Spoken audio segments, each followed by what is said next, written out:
Alright, well, we're once again back for another session here on the 8th grade Advanced Art Design project. Personalized flag or banner.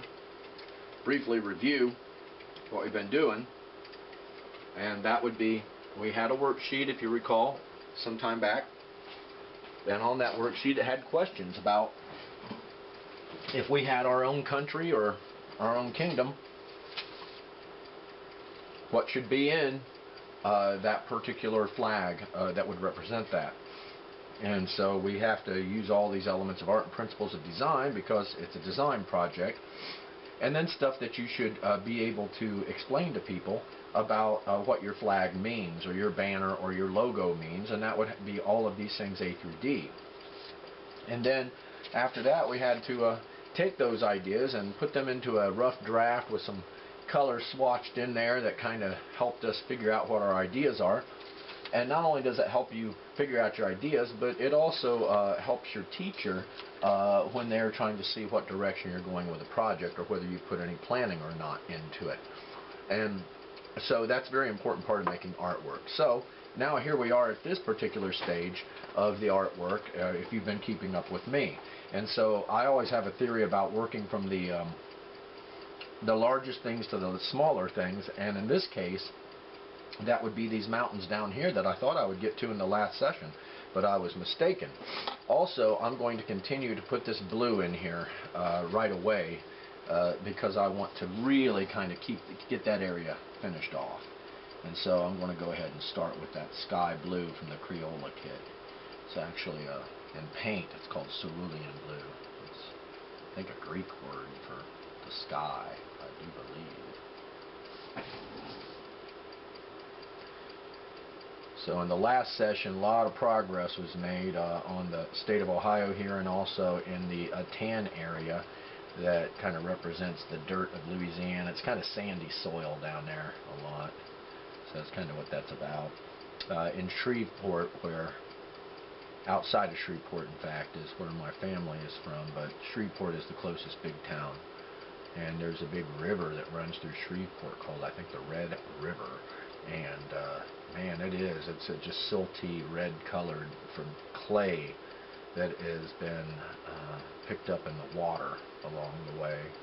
And the iron ore that's deposited in that clay, it just really, it's not red like this, it's more of a brick red color. And when it's up, when the water is high on the Red River, it is really silty and reddish colored, more of a reddish brown kind of. I just call it like clay. The color of if you've ever been to Georgia, you've seen that the soil in Georgia is very, very reddish colored. It's very clay heavy, and that's kind of the color of the Red River.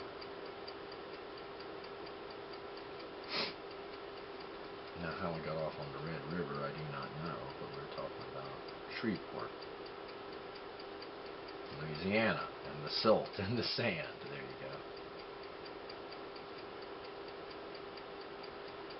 go. Alright, we're making tremendous progress. This project, I'm very pleased with it myself, my version of it. I'm hoping that, you know, if you're working hard, that you're making something that you're happy with, and not just a project that you got to turn in for art class. Because if this is an E-lesson, you won't be turning it in. You'll simply be, I hope, hanging it on your wall. Alright, so I'm done with that. Now, looking at my my concept piece, it looks like I need some violet here. So I'm going to get out the violet colored pencil, which is in the 7th grade group's colored pencils. It looks like this one could use some sharpening. And I'm going to go after this mountain down here. Now, if you were in my 7th grade class, during our painting unit, we made a painting of a town, a drawing first, and then a painting of that town, and that had purple mountains in it. And people always ask me, why purple mountains? And it's just in the song America the Beautiful. However, when you go out west, you will notice that the mountains that are very, very far away, and they're pretty tall, they do have a purplish effect to them from way far away. And for years, decades, hundreds of years probably, painters have been using purple and white together, kind of these lavender tenths in order to show distant things, like huge mountains with snow on them far off in the distance. Alright, so it's tight work in some of here, so even though these are large areas, and there's still other portions of them that have to be dealt with carefully, so you can't get reckless just because you're coloring in a lot of one color. You still got to be technically have the right touch, you know, so that you don't have to continuously go back and fix things. Okay, I'm trying to get my camera to stop flashing there. Alright, this shows up pretty nice too. All these darker colors with where the white still stands out against them because it's not been colored in yet, and it's got a strong effect. So what we're trying to do as far as value goes, at least at this level in the middle school art classroom, is we're trying to use high value, where we use like opposite colors against each other when we can, or bright colors and dark colors in combination so that they stand out brightly against each other. And so it's all about a color theory. I'm trying to educate you on about how to pick colors, that you just don't pick them out at random. You have to think your way through some of this stuff. And colors that show really well against each other are a lot of times opposite colors on the color wheel, which we will get into when we start talking about painting here in a few more sessions. That would be, of course, in the painting unit, and we're still in the first session, which is design, the first unit, that is.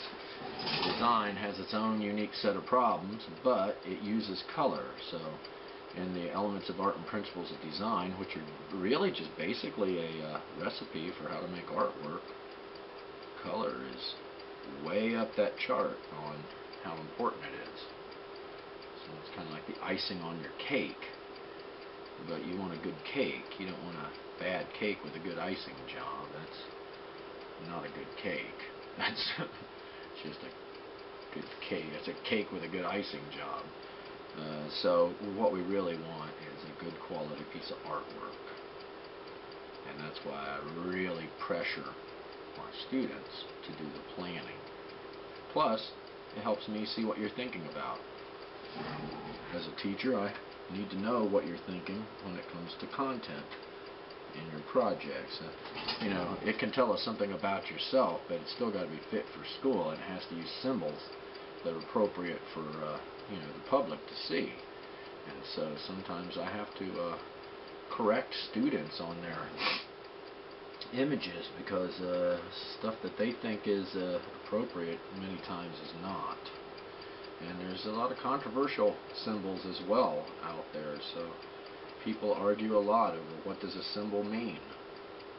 And to some people it means one thing, and to other people it means something else.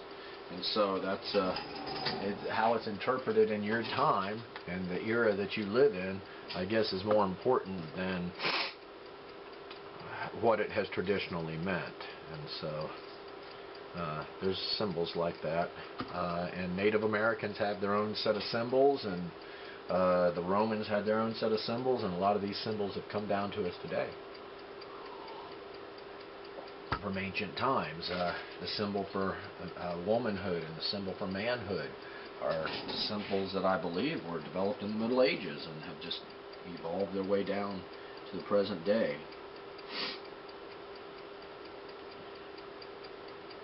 The symbols that we use for the zodiacs signs, that is also descendancy from the Middle Ages, and a lot of really creative and interesting ideas came out of the Middle Ages, and it set up the Renaissance pretty well. The idea of education, higher education, universities, that's pretty much a Middle Ages phenomenon. Some of the oldest universities in the world came out of the Middle Ages, as a time when people were questioning a great deal about their existence in the universe and their place amongst each other and in the scheme of things. And by the end of the Middle Ages, people had started to develop scientific instruments that were really accurate enough to be able to navigate with and to be able to observe the heavens. And so, as the Middle Ages, the Gothic cathedrals that were created in the Middle Ages are just fantastic pieces of engineering that are mind-boggling. People would dedicate themselves to the construction of these things. A whole town would, and it would take sometimes 100 years or more to build these giant structures with glass walls. It was really a lot of the engineering that still to this day we use in construction came out of the Middle Ages, and it's kind of borrowed and picked up from the Romans, who were pretty good at it too. Alright, so the violet here is coming in nice. It's almost like a painting.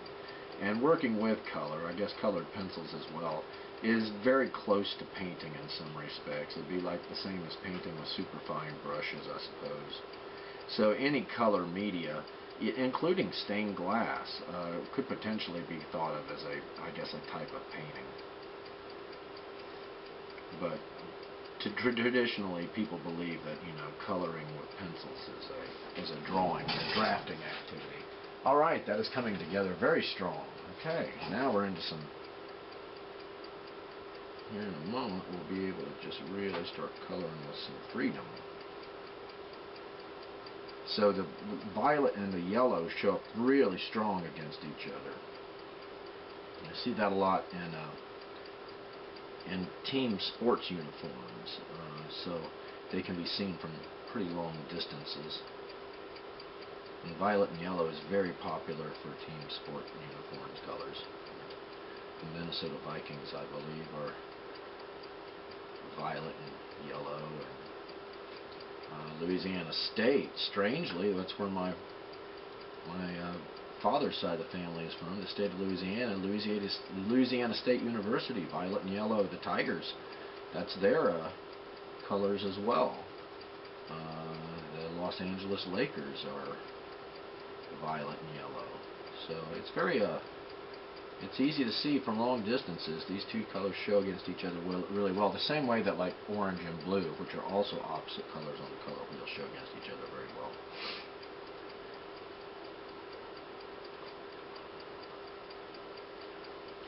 But I hope you're out there coloring along with me. If you are, be patient.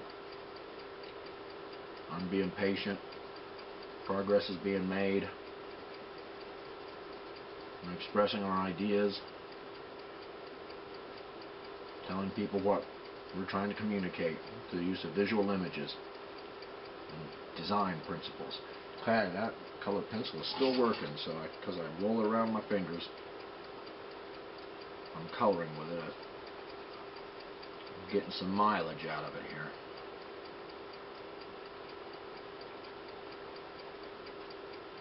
Now you do got to check your colored pencils. You really don't want to get them down so low that you start scratching your artwork with the wooden portion of the pencil. It does leave scratch marks in it, and I don't know what you think of scratch marks in your colored pencil, but I don't like them, especially in my coloring. Okay, that violet is rich, super saturated violet, the pure stuff here. Violet purple, as it says on the colored pencil itself.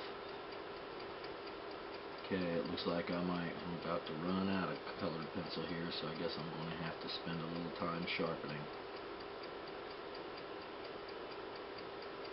Alright, looking pretty good. Wow, that is super, super dense color.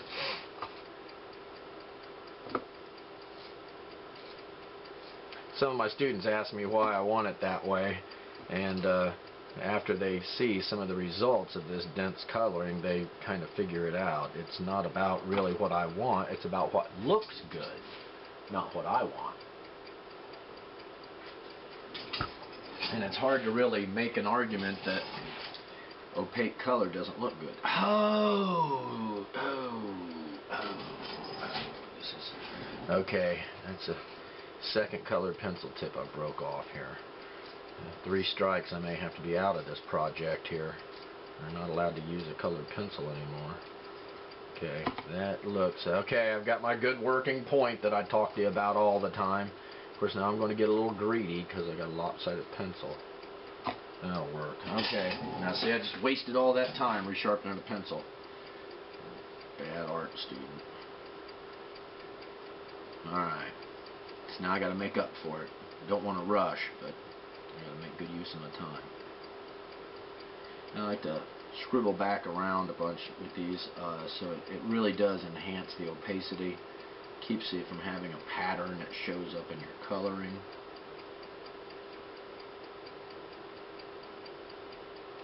Okay, so now the rest of this violet portion of this should go pretty quickly, because this is the detail work right here. Come on now. Okay, go and check opacity again.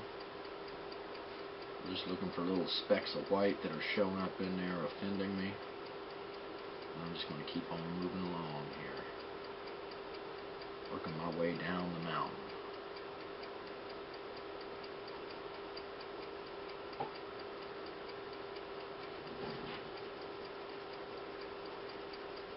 So I've seen some of your idea work. I've seen some of the production of the real project from a few of the students out there. I'd really like to see more of that. That's how we're going to have to conduct grading and progress. You know, the progress that you're making on projects. So there's not much of a way around that, I don't think, in an E lesson. And being a visual arts class, I just can't give you multiple choice tests all the time.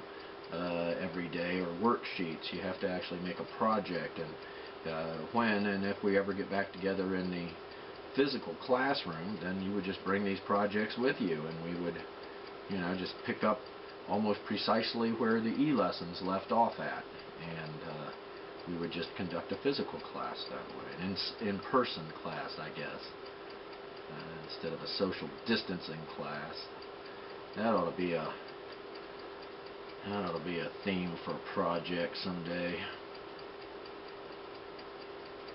But in this case, this is the one that we would have done in the physical classroom.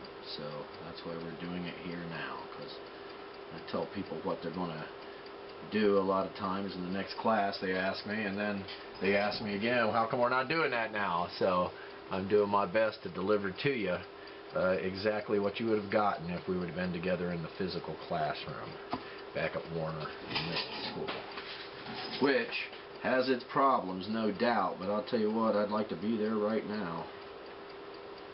Aha! Man, okay, now I'm starting to think there's something wrong with my pencil, because this is happening too frequently now. So I may have got a jacked up pencil here or something, and that's really going to set me back. All this time I'm sharpening this stupid pencil, and it looks like it's got a wobbly lead again, so I'm just going to have to try to power through it with gentle pressure, because I can't just keep wasting lead. Pressing down. This is an abomination. Okay, this is really bothering me. I'm going to try this one more time. So now I'm starting to get some of the same kind of things that happen to the students here. Maybe my sharpener is getting dull. Okay, now that's a good working point. You're seeing that, right? It's not all pointy. Hopefully it won't snap off again. At least during this little session right here, I'm almost done with this purple, and I need to save it for the 7th grade project. So gotta be smarter than the pencil. All that time. I've wasted all this time sharpening pencils. I had a Prismacolor pencil. I think it was a white Prismacolor pencil, and I was working on a drawing, and I didn't even use a pencil sharpener. I used a X-Acto knife to sharpen my pencils. And so I had a nice, very long working point on it, and it snapped and it broke off way up in here. and it just fell out. And so I took a little piece of glue and put it on there and slid it back up in there and kept on working. I put a little mark on the pencil so I'd know when I got to where the glue was at that I might have problems sharpening it. Yeah. But those pencils are really expensive, and at the time I didn't have a whole lot of cash to be throwing in another set of colored pencils, so I had to live with it. That's been a little while back. Okay, now after much delay from spending too much time sharpening a colored pencil, we'll move on to another color here. And I'm looking at my worksheet, my idea page, and fortunately for me, that's a good thing, is this is all green right here, regular dark green, and that's a pencil that we haven't used very little of. It's still got the original point on it. So I'm gonna, hopefully we're gonna have a little more luck and success with this one. But there is a little bit more complex work to trim around here. So we're going to go from the top of the mountain to the bottom of the mountain, hopefully. It's easier that way. Okay. Alright, fantastic. And this green looks really good, tucked up right next to that yellow as well. So I'm really satisfied with my color choice here. Sometimes you get, and sometimes you hate it immediately, but once it's on there, it's difficult to fix. So once again, it's all back to that planning thing. You can always change it if you hate it during the planning phase. But once you start getting it onto the paper, it's the actual project. It's difficult to make adjustments that are not going to take away from the piece of artwork. So it's important sometimes just stay committed to the plan and not try to fly by the seat of your pants. There's a reason you do planning. But there is always also that moment where you make a decision sometimes, and you have to live with that decision. Sometimes it's better. So there are moments of creative moments of inspiration where you maybe make an impulsive decision, and sometimes it's a great decision. Other times you just kick yourself because you can't really fix it at that point without really major work. So sometimes you just have to accept what's happened if you make that kind of impulsive decision. And that's not just about making an art project, that's about life in general. So you can, a lot of things that you learn or discuss, ponder in art, in the arts, are things that a lot of people have pondered in just real life. So art does reflect life in a great number of ways. Now we're also getting a really good color interaction here between the green and the red. They are also opposite colors on the color wheel, and so whenever you have those two colors against each other, if it doesn't look too Christmassy, you got to be careful about that, because colors have psychological content too, and it really makes people, you know, think about other stuff instead of what you're trying to communicate with them sometimes. But red and greens do show up against each other really, really nicely as well. And in this case, this deep foresty green, just called green, permanent green, true green, green, is looking pretty good also against that yellow as well. So yellow and green are related colors as well, because blue plus yellow makes green, see? So you're getting a kind of a color theory thing working here as well, kind of subconsciously.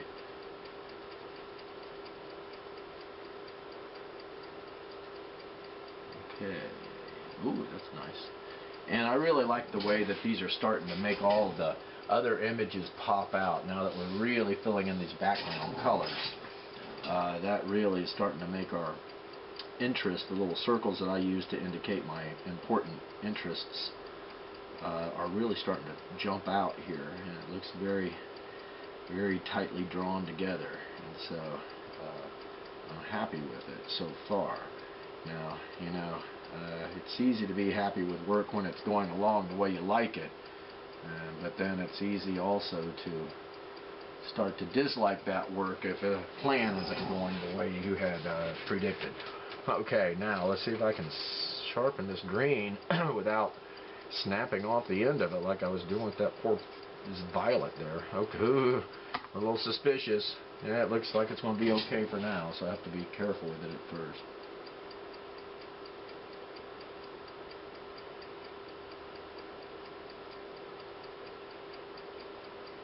Alright.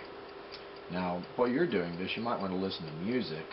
I simply just listen to what's going on outside. I have a window close by where I'm at right now, and you can hear the wind blowing, sometimes the birds chirping, dogs barking. So it's kind of a good place to observe the world from. When you're looking at something like a piece of artwork, you can kind of listen in on what's going on around you. And I would normally play music if I were here just making artwork by myself. However, since this is a class, I feel the need to be able to communicate with my students even though we're not together physically.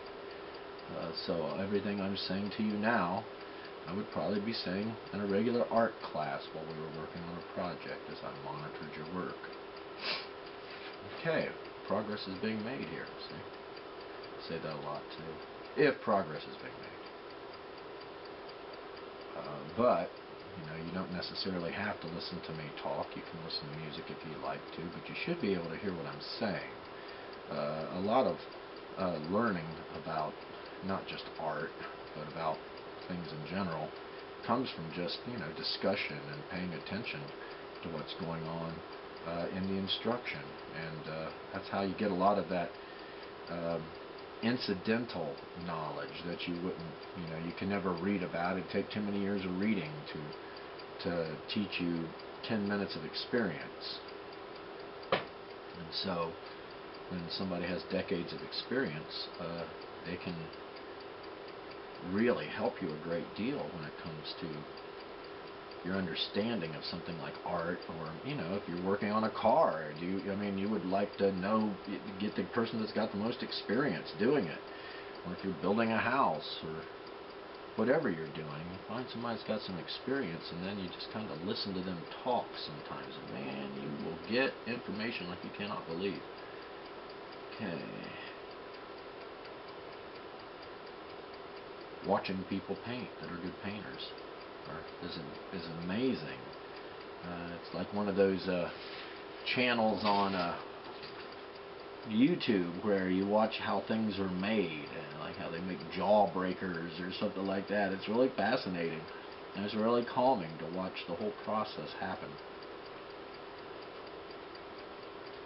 But normally I would be listening to music if I were just making my own artwork, if I was not conducting a class. However, this is a class, and so I feel the need to not interrupt you. Plus, there's also copyright issues that go along with playing music in the background of a video that's posted. So they will, YouTube will send you notices when they think that you have violated a copyright restriction by playing somebody's music without their permission, especially if you are trying to make money on your video, monetize it. Then if you're not trying to make money, it usually isn't a problem. But if you are trying to make money, then you need to get permission from that artist and pay them for the use of their work, their intellectual property.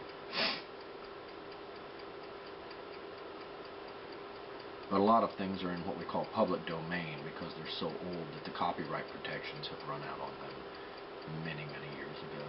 So I also like to listen to like books, audio books, when I'm painting and drawing as well, or working around the house. Many times I'll just put one on and broadcast it through the stereo system. And you can listen to a good book that you probably should have already read many years ago, and you can make up for that while you're trying to multitask. You may be making a piece of artwork at the same time you're listening to A Tale of Two Cities by Charles Dickens. That's a great, great, great book. A big one. The best of times, the worst of times. It takes place, I believe, during the French Revolution. as I recall.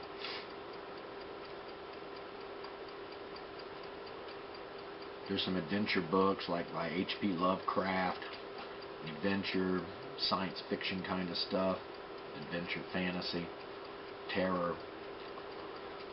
And there's all kinds of really cool books, audio books that can, and some of them are really, intriguing, not just books for entertainment. I mean, books that are great literature that you probably should read, or if you don't have time to read them, at least listen to someone else read them.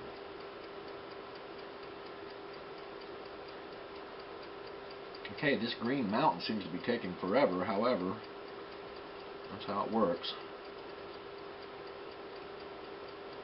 I'm just trying to vary the strike of my line, strike of my marking, so I'm going to develop an unusual pattern.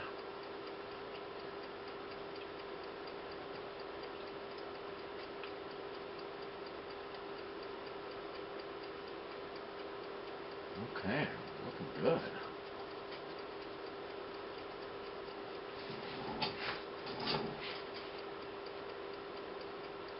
Now, in your work, you may be able to, I would recommend, if you're working near an edge, to turn the drawing upside down to work on it from the edges. But I got to be honest, I can't really do that here. It would make confusing video, and furthermore, it would be constantly going out of focus. So I am doomed to have to do it oriented upright like it is. But you don't have to do that. You can turn your drawings and paintings upside down and sideways in order to get a better angle at them when you're attempting to apply your colors. So I simply have a fixed tabletop here, and I am also, you might have noticed that I'm rolling around. I have a chair that has wheels on it that I'm able to roll around on and address my work and not really have to move it around so much. But when you're doing the video, you have to keep your hands out of the way so people can see what you're doing, and so I need to be able to wheel around and make it so you can see as I work what I'm attempting to do.